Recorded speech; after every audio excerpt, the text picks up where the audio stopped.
Change your mindset, life will change.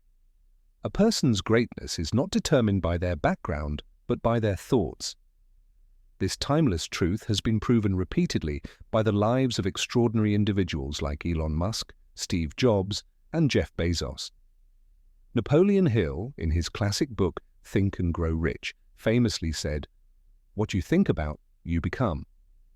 But if this is true, why do so many people struggle in misery to find success? Do they never think about their future? Or do they fail to see the hidden potential within themselves? Today's story will uncover the answers to these lingering questions and teach you a powerful lesson.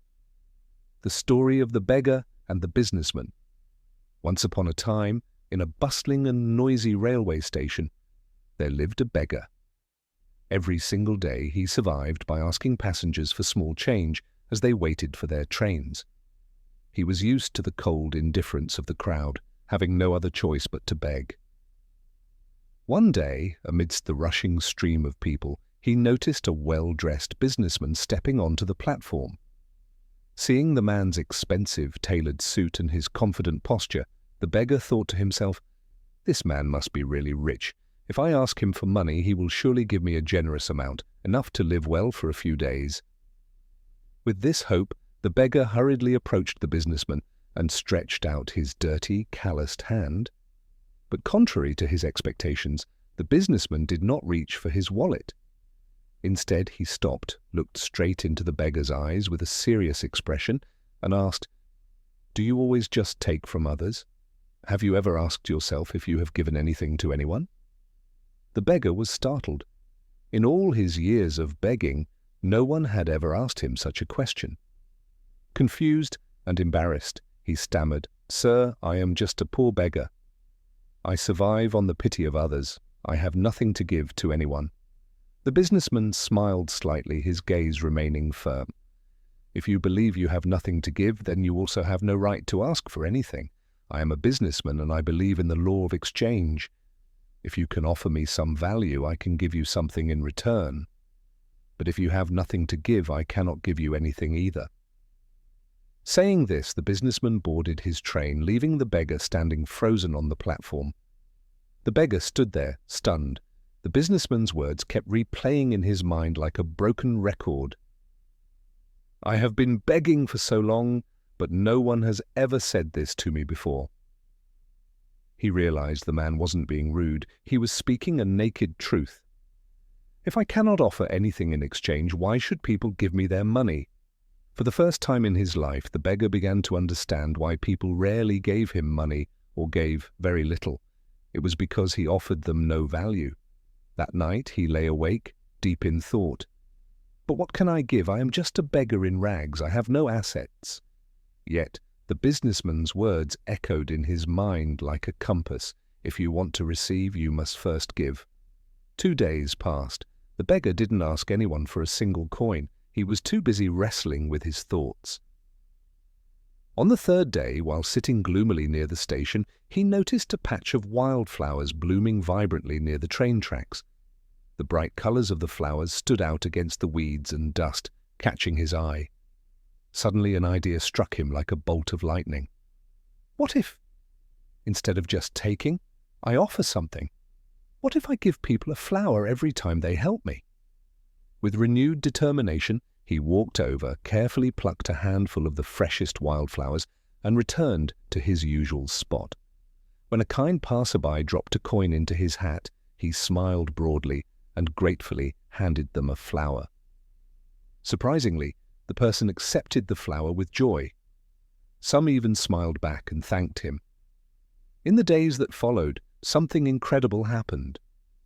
The number of people giving him money increased. He noticed a clear pattern.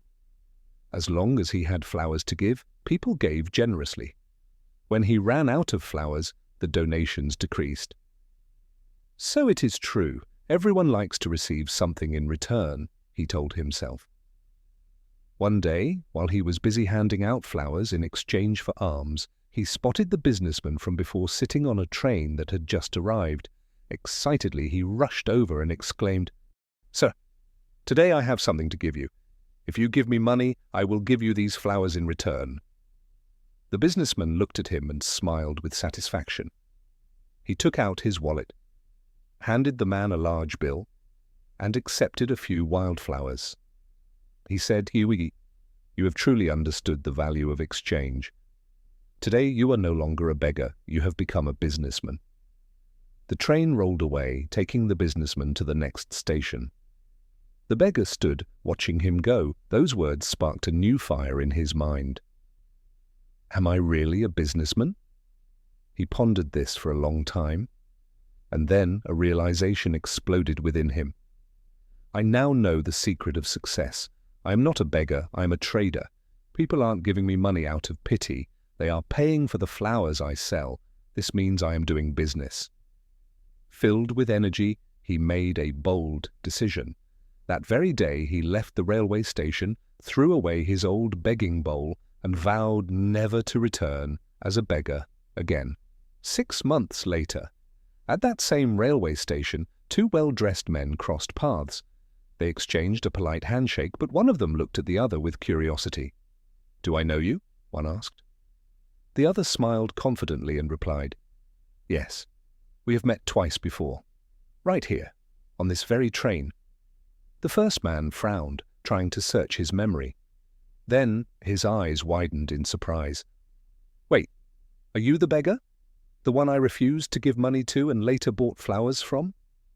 The former beggar laughed heartily. "Yes, that was me, but today I am no longer a beggar. I now run a successful flower business, and I am traveling to expand my market." The businessman was astonished. "That is incredible. What changed you so drastically?" The flower seller smiled, his eyes full of gratitude. "You taught me one of life's greatest truths. We only receive when we give." That day, I realized that I was never really a beggar. I was a businessman all along. I just needed to change the way I saw myself. The 2 men shook hands again, but this time as equals, as partners. Then they boarded their respective trains, heading toward their bright futures. Conclusion: life is shaped by how we see ourselves. If you believe you are small, you will remain small. But if you recognize the immense potential within, you can achieve greatness. So, never limit yourself. See yourself as strong, capable, and successful, because when your thoughts change, your destiny changes too.